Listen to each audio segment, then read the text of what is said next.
الحمد لله وكفى وسلام على عباده الذين اصطفى أما بعد أعوذ بالله من الشيطان الرجيم بسم الله الرحمن الرحيم من عمل صالحا من ذكر أو أنثى وهو مؤمن فلنحيينه حياة طيبة سبحان ربك رب العزة عما يصفون وسلام على المرسلين والحمد لله رب العالمين اللهم صل على سيدنا محمد وعلى آل سيدنا محمد وبارك وسلم اللهم صل على سيدنا محمد وعلى آل سيدنا محمد وبارك وسلم اللهم صل على سيدنا محمد وعلى آل سيدنا محمد وبارك وسلم من عمل صالحا من ذکر او انثى جو کوئی بھی نیک اعمال کرے مرد ہو یا عورت وہ مؤمن اور وہ ایمان والا ہو فَلَنُحْيِيَنَّهُ حَيَاةً طَيِّبَةً ہم ضرور بھی ضرور اس کو طیب زندگی عطا فرمائیں گے۔ دو باتوں پر اللہ تعالیٰ کا وعدہ ہے، جو ایمان والا ہو اور نیک اعمال کرتا ہو۔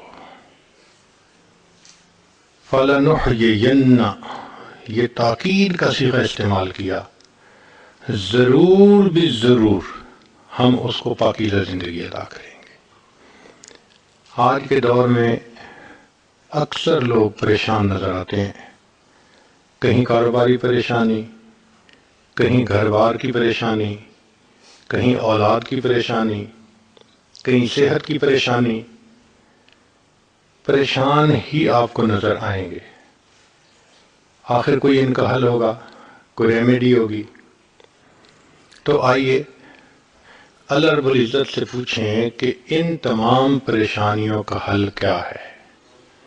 رب کریم اس آیت مبارکہ میں اس کو تفصیل سے سمجھاتے ہیں، بتاتے ہیں کہ جو بندہ بھی ایمان والا ہو اور وہ نیک عمل کرے۔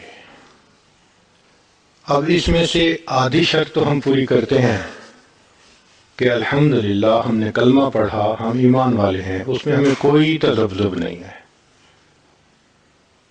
اس میں کوئی شک کی گنجائش ہی نہیں ہے، یہ 100% پکی بات ہے۔ ہم اپنے رب کو اپنا مالک، خالق، پروردگار مانتے ہیں، اس پر ایمان رکھتے ہیں، شریعت پر ایمان رکھتے ہیں، اس میں کوئی شک کی گنجائش ہی نہیں۔ تو ایک قدم تو ہمیں اٹھا لیا، اب اس سے آگے ہے دوسرا قدم کہ جس نے عمل بھی اچھے کیے، یہاں ہم کوتاہی کر جاتے ہیں۔ ہم یہ چاہتے ہیں کہ ہم اپنی مرضی سے زندگی گزاریں، مگر برکتیں وہ سب ملیں جو ایک مسلمان کو ملنی چاہیے۔ اس کی مثال ایسے ہے کہ ایک طالب علم اگر کسی ادارے میں داخلہ لے، یہ پہلا سٹیپ ہوتا ہے، پھر اس کے بعد وہ پڑھے اور محنت کرے، تب اس کو ڈگری ملتی ہے۔ جو بندہ دونوں سٹیپ نہ لے، کیسے ڈگری ملے؟ جو بندہ داخلہ تو لے، نہ کلاس میں آئے نہ پڑھے، ڈگری کیسے ملے؟ اور جو بندہ داخلہ لے لے، کبھی آئے کبھی نہ آئے، تو اس کا بھی یقین نہیں ہوتا، اس کی سپلیمنٹری آئے گی، یہ فیل ہو جائے گا۔ ہمارا حال ایک ایسے طالب علم والا ہے کہ ہم نے کلمہ پڑھ کے اپنے آپ کو ایمان والا رجسٹر کروا لیا، مگر مسجد میں بھی آ جاتے ہیں اور مسجد سے نکل کے ہم من مرضی کے کام بھی کر لیتے ہیں، کبھی مان لی کبھی نہ مان لی۔ جو احکام شریعت مرضی کے مطابق ہوتے ہیں اس پہ عمل کر لیتے ہیں، جو مرضی کے خلاف ہوتے ہیں احکام کو چھوڑ دیتے ہیں۔ یہ ہماری کوتاہی ہے۔ ہم الزام ان کو دیتے تھے، قصور اپنا نکل آیا۔ ہم یہی کہتے رہتے ہیں جی ہمارے حالات ٹھیک نہیں، گویا اللہ تعالیٰ نے ہمیں اچھے حالات میں نہیں رکھا، حالانکہ معاملہ تو اپنا ہے۔ ہر چیز کی ایک ترتیب ہوتی ہے، ایک سیکوینس ہوتا ہے۔ ایک بیج ہے، اگر آپ کے پاس گٹھلی ہے آم کی اور آپ اس سے آم اور حاصل کرنا چاہتے ہیں تو اس کی ایک ترتیب ہے۔ اس کو زمین میں ڈالیے، وہ اگنا شروع کرے گی، پودا بنے گی، پھر درخت بنے گی، پتے لگیں گے، پھر اس پر پھول لگیں گے، پھر وہ پھول پھل میں تبدیل ہوں گے۔ یہ سارا ایک پروسیس ہے۔ ایک بندہ کہے کہ نہیں جی میں تو گٹھلی زمین میں ڈالوں گا، اس کے بدلے زمین سے بس مجھے ڈائریکٹ گٹھلیاں ملنی چاہیے، کیسے ہو سکتا ہے؟ ایک ترتیب ہے اللہ کی بنائی ہوئی، اس ترتیب کے مطابق ہی کام چلے گا۔ ایک نوجوان چاہتا ہے کہ میرے ہاں اولاد ہو، تو ترتیب ہے کہ بھئی آپ نکاح کیجئے، اپنے گھر والوں کے ساتھ وقت گزاریے، اللہ سے دعا کیجئے، اللہ تعالیٰ آپ کی مراد کو پورا کر دیں گے۔ اب وہ کہ نہیں، میں نے 2 رکعت پڑھی اور میں نے اللہ سے دعا مانگی، اب میں گھر آؤں تو مجھے بیٹا مل جانا چاہیے۔ کیسے پاسبل ہے؟ ایک ترتیب ہے اللہ کے یہاں ہر چیز کی، یہ دنیا دارالاسباب ہے۔ اسی طرح ہمارے حالات کیسے ٹھیک ہوں اس کی ایک ترتیب ہے۔ جب تک اس ترتیب کو فالو نہیں کریں گے حالات ٹھیک نہیں ہوں گے۔ ساری عمر ٹکرے مارتے رہیں گے، ساری عمر حالات سے کشتی کرتے پھریں گے، حالات نہیں ٹھیک ہوں گے۔ اب ایک بچہ اگر 10 ٹن کی چٹان کے آگے پیچھے زور لگاتا پھرے تو وہ موو تو نہیں نہ کر سکتا، اس کو بچہ ہے۔ حال ہمارا یہی ہے، ہمیں اپنی اوقات کا پتہ نہیں کہ کتنے کمزور ہیں، حالات کو بدلنے کی کوشش میں لگے ہوئے ہیں۔ بھئی حالات کا بنانے والا، بھیجنے والا اللہ رب العزت ہے، وہ مغیر الاحوال ہیں، جب چاہتے ہیں حالات کو جیسا چاہتے ہیں بدل دیتے ہیں۔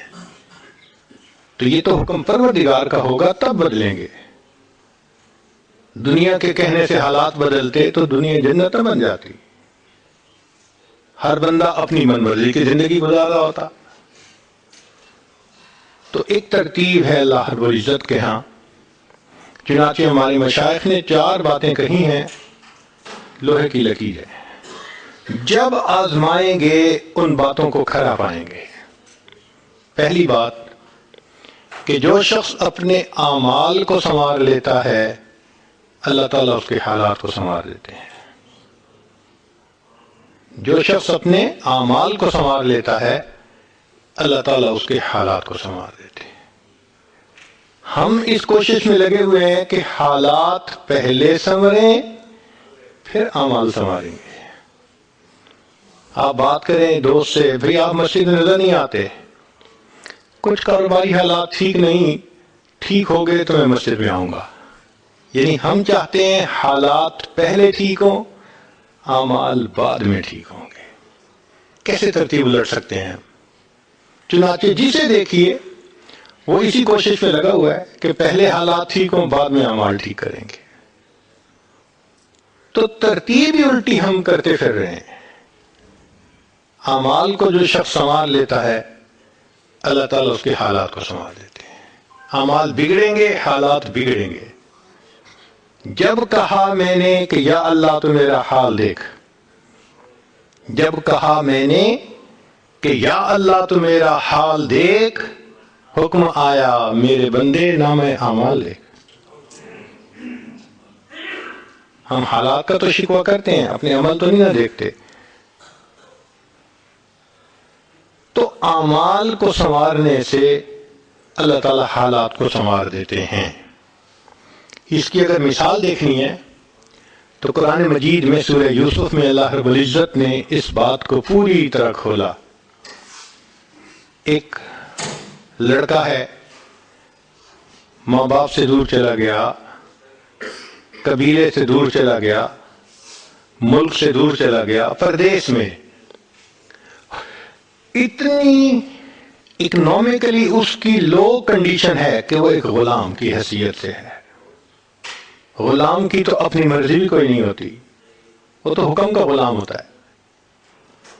اب جس کے پاس نہ رشتہ داری ہو، نہ برادری ہو، نہ کوئی سپورٹ ہو، اور اکنامکلی اس کی یہ کنڈیشن ہو، اب اس بندے کی زندگی تو بڑی خراب ہوتی ہے۔ شریعت نے بتایا کہ نہیں، یہ وہ بچہ تھا جو بڑا ہوا، فلما بلغ اشدہ آتیناہ حکما و علما، بڑے ہو کر اس نوجوان نے جو اپنے والد سے سیکھا تھا اس کو مضبوطی سے پکڑا، اس کے اوپر جمع رہا، نیکی تقوی کی زندگی گزاری۔ پھر حالات آئے، آزمائش آئی، مگر ان حالات میں اللہ نے ان کو کامیاب کیا۔ کامیاب ہونے کے بعد کیا ہوا کہ وہ زلیخا کا جو خاوند تھا اس کے دل میں ایک بات بیٹھ گئی کہ یہ امین شخص ہے، جو میری عزت کے بارے میں اتنا معاملہ کر سکتا ہے حفاظت کا، کہ میری بیوی گناہ کی طرف بلا رہی ہے بند کمروں میں، اور یہ آگے سے کہتا ہے کہ میں اللہ سے ڈرتا ہوں، قال معاذ اللہ۔ تو خامد کو پتہ چل گیا تھا کہ قصور میری بیوی کا ہے، اور اس نے کہہ بھی دیا تھا کہ انک کنت من الخاطئین، تیرا قصور ہے، سب تیرا مسئلہ ہے۔ تو اس کے دل میں ایک بات بیٹھ گئی کہ یہ نوجوان امانت دار نوجوان ہے۔ پھر اس کے بعد زلیخا نے اس کو تھریٹ کیا کہ میں جیل بھجوا دوں گی۔ انہوں نے دعا مانگی کہ اے رب کریم، میرے لیے جیل میں جانا زیادہ بہتر ہے اس گناہ سے جو گناہ کی طرف یہ مجھے عورتیں بلاتی ہیں۔ رب السجن احب الی مما یدعوننی الی، جیل میں چلے گئے۔ پھر اللہ رب العزت نے دیکھو جیل میں ترتیب بنائی، دو بندوں نے خواب دیکھا، پورا نکلا۔ ان میں سے ایک بادشاہ کے پاس گیا، کچھ عرصے بعد بادشاہ نے خواب دیکھا، تعبیر دینے والا کوئی نہیں۔ وہ جو جیل سے چھوٹ کے آیا تھا اس نے کہا میں جانتا ہوں ایک بندے کو، مجھے اس نے خواب کی تعبیر دی تھی، بالکل ٹھیک نکلی۔ بادشاہ نے کہا بلاؤ۔ جب بلانے کے لیے گئے تو یوسف علیہ السلام نے کہا کہ پہلے تو یہ فیصلہ کرو کہ قصور میرا تھا یا عورتوں کا تھا۔ نبی علیہ السلام نے فرمایا میرے بھائی یوسف کے صبر کے کیا کہنے، اتنے سالوں کی جیل کے بعد اگر پیغام آتا ہے کہ جیل سے باہر آ جائیے تو کہتے ہیں نہیں پہلے فیصلہ کرو، مجھ پر جو الزام لگا تھا وہ ٹھیک تھا یا غلط تھا۔ تو بادشاہ نے کہا نہیں آپ بالکل ٹھیک تھے، قصور میری بیوی کا تھا، آئیے۔ پھر بلا کے اس نے کہا انک الیوم لدینا مکین امین، تصدیق کر دی کہ میرے دل میں آپ کی امانت داری بیٹھ گئی، تجھ سے بہتر امین شخص مجھے نہیں مل سکتا، لیکن میں نے خواب دیکھا ہے، میں بہت کنفیوز ہوں، بتاؤ۔ فرمایا کہ 7 سال بڑے اچھے آئیں گے، غلے کو محفوظ کر لینا، پھر 7 سال بہت قحط کے آئیں گے اور اس میں آپ کو کرائسس مینجمنٹ کرنی پڑے گی، اس طرح آپ کی جو رعایا ہے وہ مشکل سے بچ سکتی ہے۔ بادشاہ بوڑھا تھا، اس کام کے لیے ہمت چاہیے، موٹیویشن چاہیے، لیڈرشپ چاہیے۔ اس نے کہا شاید اس سے بہتر مجھے کوئی دوسرا بندہ نہیں مل سکتا۔ اور یوسف علیہ السلام نے خود بھی کہہ دیا اجعلنی علی خزائن الارض، کہ مجھے آپ خزانوں کا نگران بنا دیجئے، میں اپنی ذمہ داری پوری کروں گا۔ چنانچہ خزانوں کے نگران بن گئے۔ بادشاہ نے کہا کہ جو میرے گھر میں رہ کے میری عزت کی حفاظت کر سکتا ہے وہ میرے مال کی حفاظت تو اس سے زیادہ بہتر کرے گا. تو بادشاہ کو یقین دہانی ہو گئی. اب وہ بچہ جو کل غلام کہا جاتا تھا آج وہ خزانوں کا نگران ہے. پھر سیدنا یوسف علیہ السلام نے اتنی اچھی ڈیسیژن میکنگ کی کہ ہر بندے نے دیکھا کہ واقعی بہت اچھے طریقے سے کام ہو رہا ہے. رعایا بھی مطمئن ہو گئی. اب جب سارے مطمئن ہو گئے کہ بھائی واقعی یہ شخصیت اس قابل ہے کہ ان کے ہاتھ میں ہم اس سارے معاملے کو سپرد کر دیں، تو ان کو وقت کا بادشاہ بنا دیا گیا. اللہ تعالیٰ اس واقعے سے سمجھانا چاہتے ہیں کہ دیکھو تم حالات سدھرنے کے پیچھے بھاگتے پھر رہے ہو، تم اعمال سنورنے کے پیچھے بھاگو، حالات کو سنوارنا یہ ہمارے ذمہ ہے. ہم ایک بے سہارا پردیسی بچے کے حالات کو سنوار کر اسے فرش سے اٹھا کے عرش پہ بٹھا سکتے ہیں. لوگوں ہم تمہارے بھی حالات کو سنوار سکتے ہیں. چنانچہ جب یوسف علیہ السلام نے اپنے بھائیوں سے پوچھا ما فعلتم بیوسف، تم نے یوسف کے ساتھ کیا کیا تھا، وہ ہکا بکا رہ گئے، ان کو توقع نہیں تھی.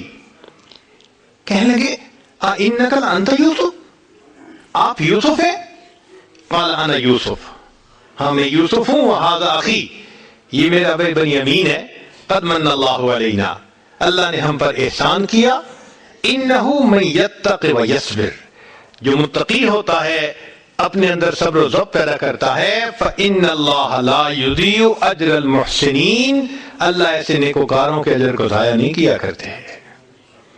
ہم اپنے اندر تقوی اور صبر و ضبط پیدا کریں.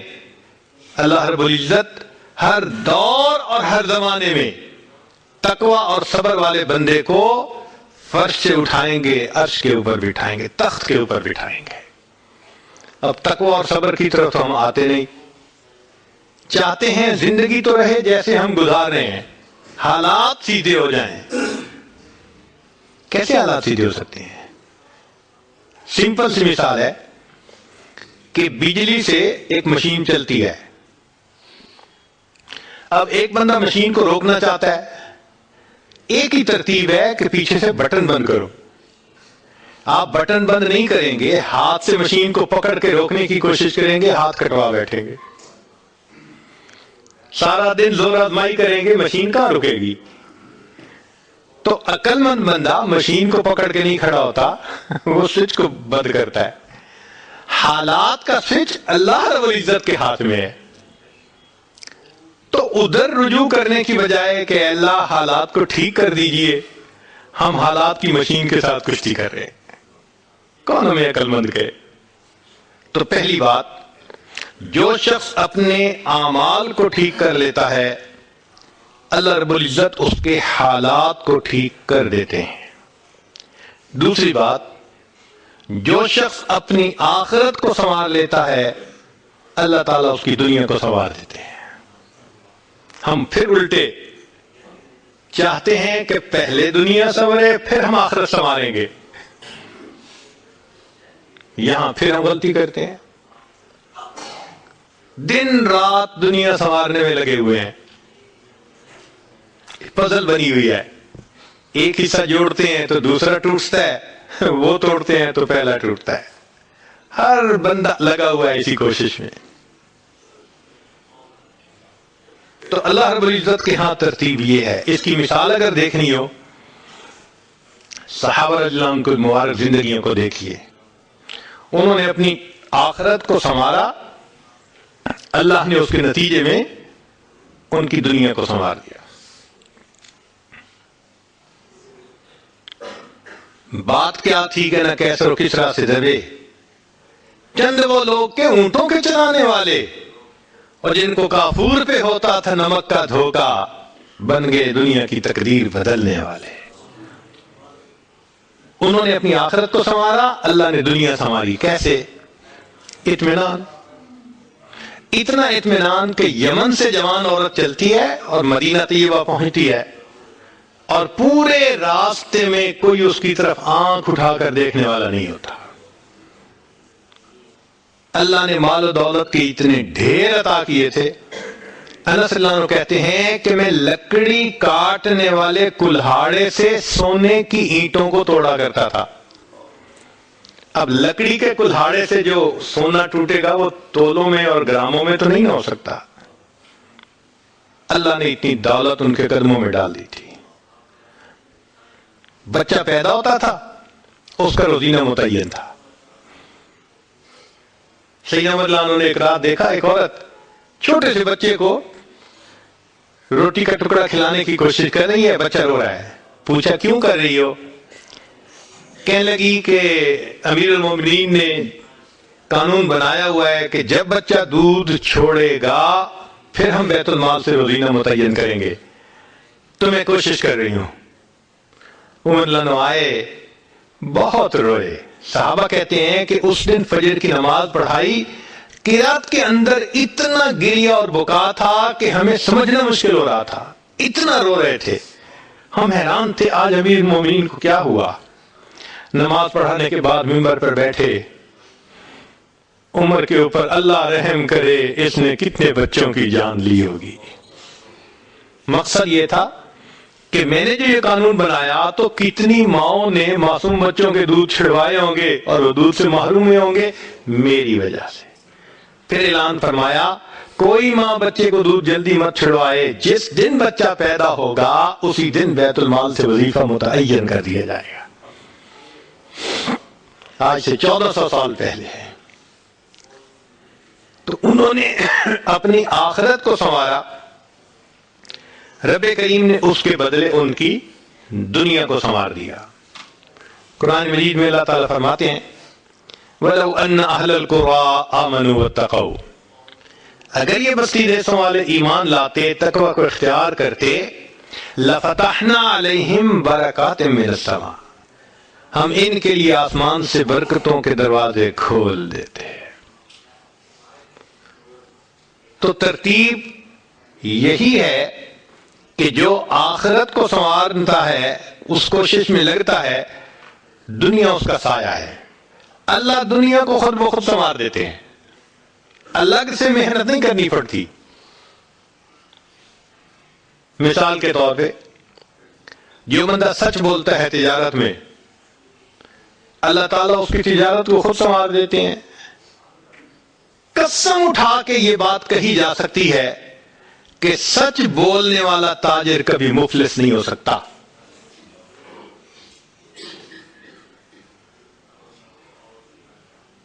پاسبل ہی نہیں کہ سچ کی بنیاد ہو اور اس میں برکت نہ ہو.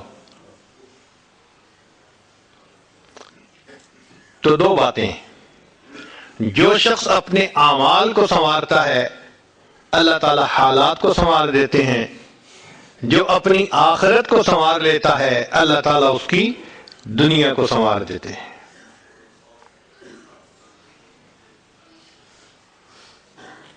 ہارون رشید اپنی کھڑکی میں سے نیچے دیکھ رہا ہے, مسجد کے دروازے پر امام ابو یوسف رحمۃ اللہ علیہ تشریف لا رہے ہیں اور ان کے پیچھے دو شاگرد ساتھ ساتھ جڑے ہوئے ہیں. دونوں چاہتے ہیں کہ میں جوتے اٹھاؤں, ہر ایک اس کوشش میں ہے. جب امام ابو یوسف رحمۃ اللہ نے جوتے اتارے تو ان میں سے ایک بچے کا ہاتھ ایک جوتے پہ پڑا, دوسرے کا ہاتھ دوسرے جوتے پہ پڑا. دونوں نے ایک ایک جوتا اٹھا لیا. پھر انہوں نے فوراً آپس میں یہ طے کر لیا کہ ایک نے کپڑا بچھایا رومال, ایک نے بھی جوتا ڈالا, دوسرے نے بھی اس میں ڈال دیا. ایک نے ایک طرف سے پکڑ لیا, دوسرے نے دوسری طرف سے, کہ دونوں کو جوتے اٹھانے کا اجر مل جائے. حضرت آگے جا رہے ہیں اور پیچھے دو طالب علم اس طرح جوتے لے کے جا رہے ہیں کہ رومال کے اندر جوتے ہیں, ایک نے بھی پکڑا ہوا ہے دوسرے نے بھی پکڑا ہوا ہے. ہارون رشید نے دیکھا تو ٹھنڈی سانس لی. بیوی نے پوچھا ہارون رشید کیا ہوا؟ کہنے لگا یوں تو دنیا ہمیں بادشاہ کہتی ہے, ہمارے جوتے اٹھانے کے لیے بھلا کون جھگڑتا ہے. یوں تو دنیا ہمیں بادشاہ کہتی ہے, ہمارے جوتے اٹھانے کے لیے بھلا کون جھگڑتا ہے. جو آخرت سنوارتا ہے اللہ ایسے دنیا سنوارتے ہیں کہ دنیا جوتے اٹھانے کے لیے جھگڑتی ہے آپس میں. سفیان ثوری رحمۃ اللہ علیہ کے پاس ایک شخص آیا، حضرت میری ایک تمنا پوری کر دیں، آپ کر سکتے ہیں؟ بھائی رونا تو بند کرو، آپ جو کہو گے میں کر دوں گا۔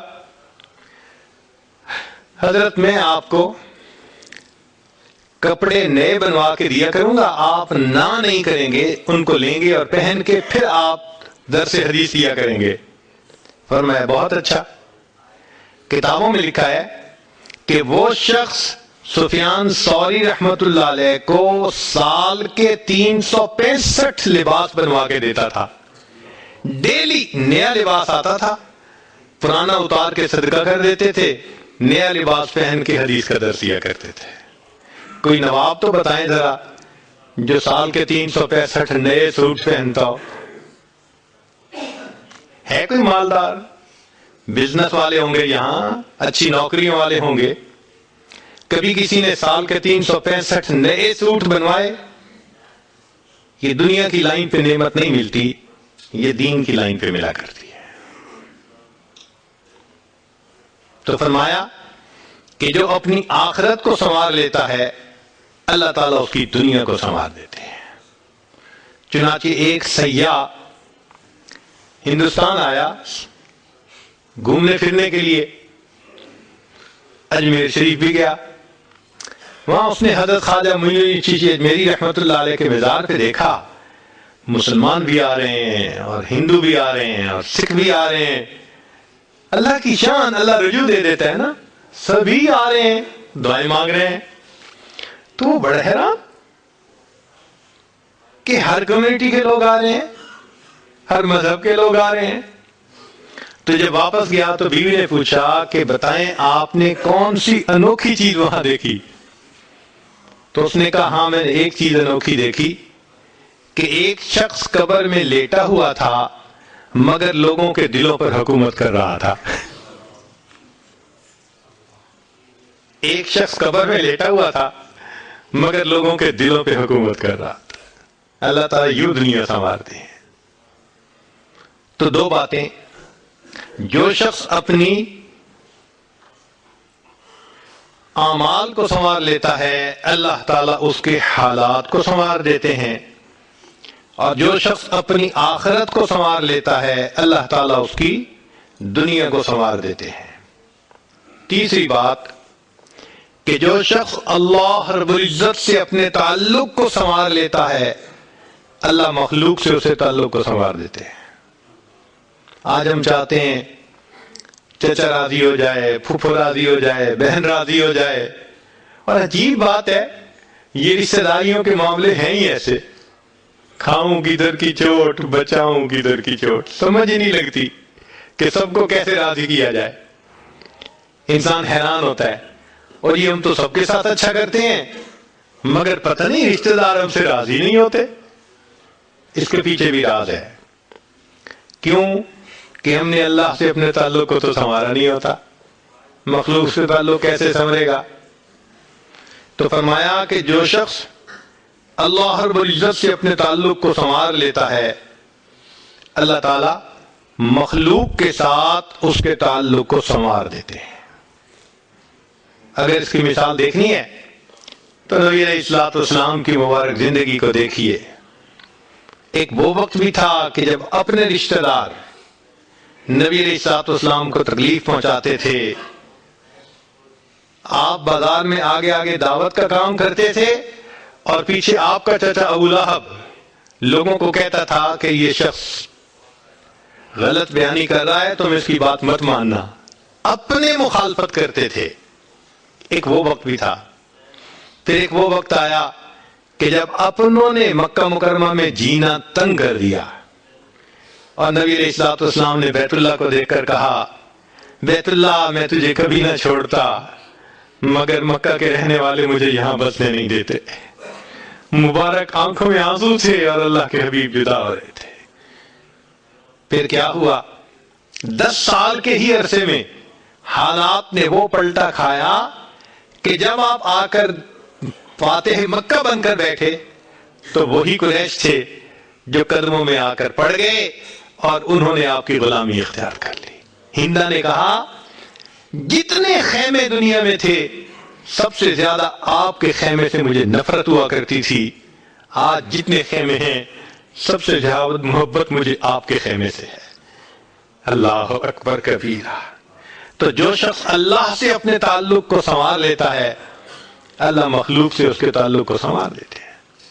فضیل بن عیاض رحمۃ اللہ علیہ فرماتے ہیں، مجھ سے جب بھی اللہ تعالیٰ کی نافرمانی ہوئی، مجھ سے جب بھی اللہ تعالیٰ کی نافرمانی ہوئی، میں نے اس نافرمانی کا اثر اپنے ماتحتوں کے اندر دیکھا۔ یہ ریفلیکشن ہوتی ہے، ہم اللہ کی نافرمانی کرتے ہیں، اللہ مزہ چکھا دیتے ہیں کہ اپنے جو ماتحت ہوتے ہیں ان کو نافرمان بنا دیتے ہیں۔ اچھا بھائی تم ذرا اس کو ایکسپیرینس کرو ذرا۔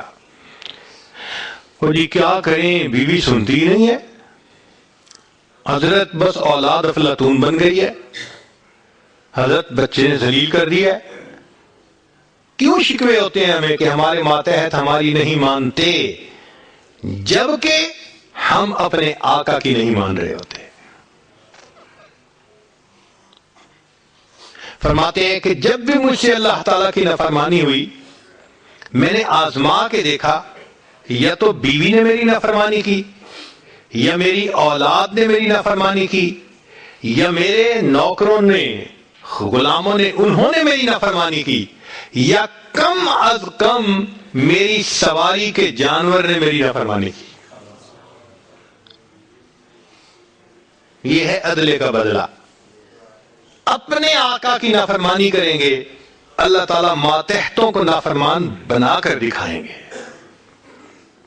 اس لیے اولاد کے شکوے کرنے کی ضرورت نہیں ہے، بیوی کے شکوے کرنے کی ضرورت نہیں ہے۔ سمپل سی بات ہے، اللہ رب العزت سے اپنے تعلق کو سنوار لیجئے، اللہ تعالیٰ مخلوق سے ہمارے تعلق کو سنوار دے، سب کے دلوں میں محبت ڈال دے گے۔ سیدنا امیر معاویہ رضی اللہ عنہ نے خط لکھا ام المومنین سیدہ عائشہ صدیقہ رضی اللہ تعالی عنہا کو کہ ام المومنین آپ امت کی ماں ہیں، آپ مجھے کوئی نصیحت فرمائیے۔ اور واقعی ام المومنین نے نصیحت کرنے کا حق ادا کر دیا۔ وہ نصیحت پڑھ کے پتہ چلتا ہے کہ انہوں نے نبی علیہ الصلوۃ والسلام کی صحبت یافتہ ہونے کا ثبوت پیش کر دیا۔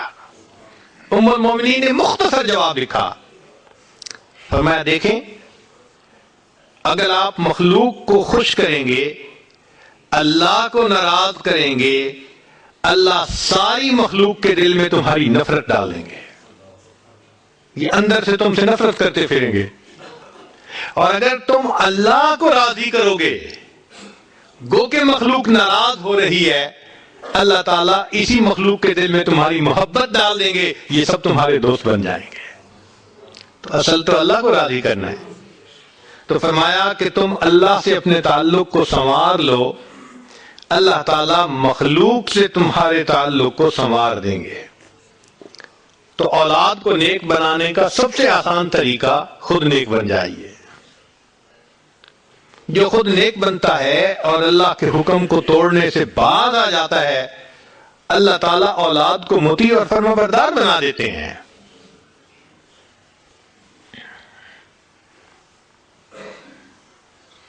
تو اب تک 3 باتیں، جو شخص اپنے اعمال کو سنوار لیتا ہے، اللہ تعالیٰ اس کے حالات کو سنوار دیتے ہیں۔ جو اپنی آخرت کو سنوار لیتا ہے، اللہ اس کی دنیا کو سنوار دیتے ہیں۔ جو شخص اللہ رب العزت سے اپنے تعلق کو سنوار لیتا ہے، اللہ مخلوق سے تعلق کو سنوار دیتے ہیں۔ حدیث مبارکہ میں ہے، جب بندہ عبادت کرتا ہے اور اللہ تعالیٰ خوش ہو جاتے ہیں، دعا جبرائیل، اللہ تعالیٰ جبرائیل علیہ السلام کو بلاتے ہیں اور بتلاتے ہیں کہ جبرائیل میں فلاں بندے سے محبت کرتا ہوں۔ تو جبرائیل علیہ السلام آسمانوں پر اعلان کرتے ہیں کہ آسمان کے فرشتوں، اللہ تعالیٰ فلاں بندے سے محبت کرتے ہیں۔ یہ اعلان سن کر سارے فرشتے اس بندے سے محبت کرنے لگ جاتے ہیں۔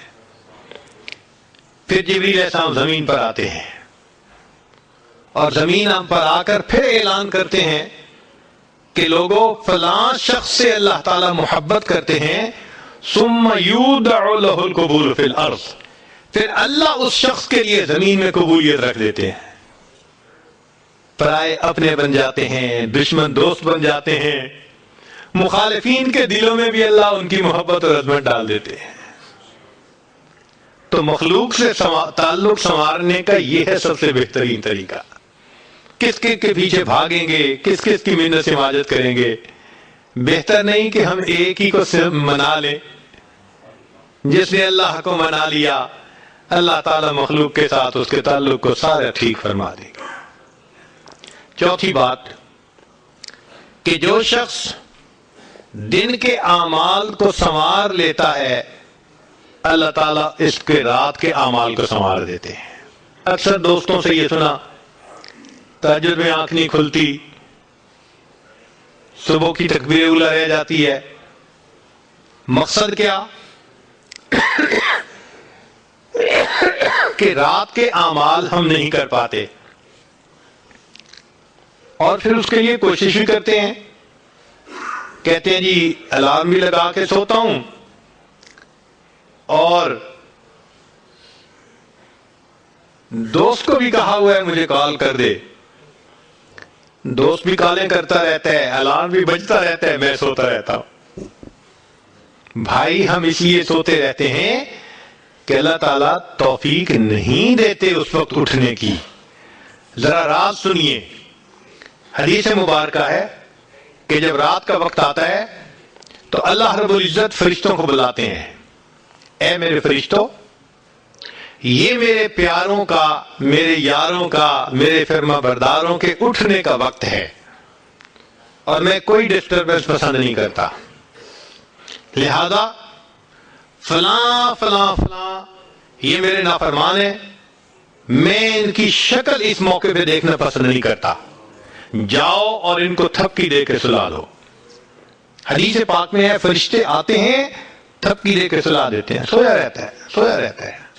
کیسے الارم سے آنکھ کھولے، کیسے کسی کے فون کی گھنٹی بج کے آپ کو جگائے جو فرشتہ سلا رہا ہے۔